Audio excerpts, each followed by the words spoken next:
The book of Numbers. This fourth book of the Bible carries forward the story of Israel after their exodus from slavery in Egypt. God had brought them to Mount Sinai, and he entered into a covenant with them there. And despite Israel's rebellion, God had graciously provided a way for Israel to live near his holy presence in the tabernacle. So the book of Numbers begins as Israel wraps up their 1-year stay at Mount Sinai, and they head out into the wilderness on their way to the land that God promised to Abraham. Now, the book's storyline is designed according to the stages of their journey. So the first section begins at Mount Sinai, but then they set out and travel to the wilderness of PARAN. And then from there, they travel to the plains of MOAB, which is right across from the Promised Land. Now, the first part opens with a census where the people are numbered. That's where the book gets its name. And then there are laws about how the tribes of Israel were to be arranged in their camp. So the tabernacle was to be at the center, and then around that, the priests and the Levites, and then around them, the 12 tribes neatly arranged with Judah at their head. Now, this was all an elaborate symbol about how God's holy presence was at the center of their existence as a people. This is all followed by a whole series of laws that develop the purity laws from the book of Leviticus. If God's presence was going to be in their midst, every effort should be made to make the camp pure, a place that welcomes God's holiness. In chapter 10, the cloud of God's presence lifts from the tabernacle and guides Israel away from Sinai out into the wilderness, and immediately things go terribly wrong. So in chapter 11, the people start complaining about their hunger and thirst and how they want to go back to Egypt. And then in chapter 12, Moses' own brother and sister begin opposing and bad-mouthing him in front of all of the people. This trip is not off to a good start.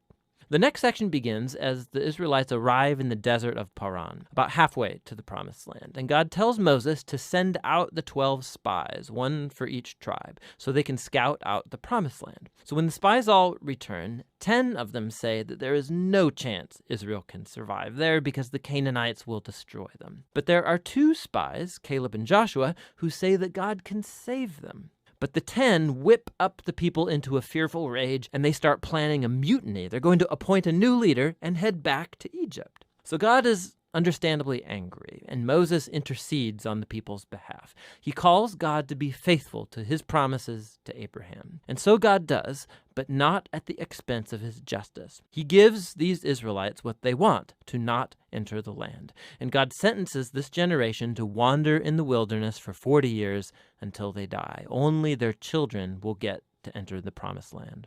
Now, you'd think this severe consequence would wake them up, but it gets even worse. So in the next story, there's a whole group of Levites that begin a rebellion, and they challenge Moses and Aaron's leadership, saying that they have gone way too far. So God deals severely with these Levites, and he renews his commitment to Moses and Aaron as Israel's leaders. Now, as they leave the region of Paran and hit the road, it goes downhill yet again. The Israelites start complaining again about their thirst, and they ask why Moses even brought them out of Egypt in the first place. So God tells Moses to speak to a rock to bring out water for all of the people. But Moses doesn't really do this. He oversteps his bounds. He hits the rock twice and then says, "You rebels, do we have to bring water out of this rock?" So Moses dishonors God by putting himself in God's place as the one who brings out the water. And so Moses brings down on himself the same fate as the wilderness generation. He too will die in the desert and never get to enter the Promised Land.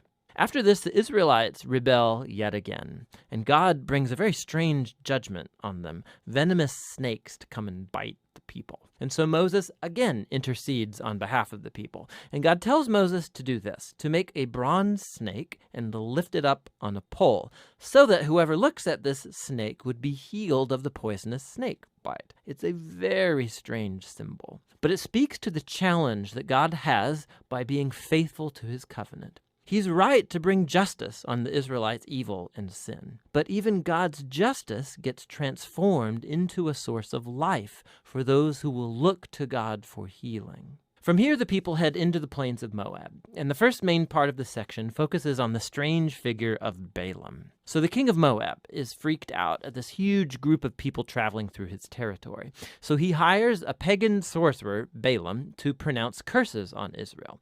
And 3 different times, Balaam finds that he cannot curse them. He can utter only blessing upon Israel. Remember God's promise to Abraham from Genesis 12. So not only can Balaam not curse Israel, but God actually gives him a vision about a future Israelite king who will one day bring God's justice to all of the nations. This vision recalls Jacob's promise to Judah in Genesis chapter 49. Now, it's worth stopping to reflect on the flow of the book so far. The rebellion stories in the wilderness, they just heap up on one another, getting worse and worse.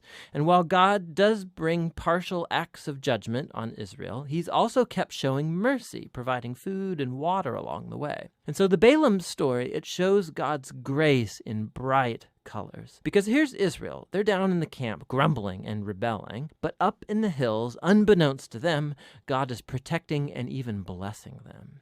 And it's this contrast between Israel's rebellion and God's faithfulness in the wilderness. That's what made these stories so important for later generations of Israel. So the wilderness stories are retold time and again by later biblical prophets and poets, and even by the apostles in the New Testament.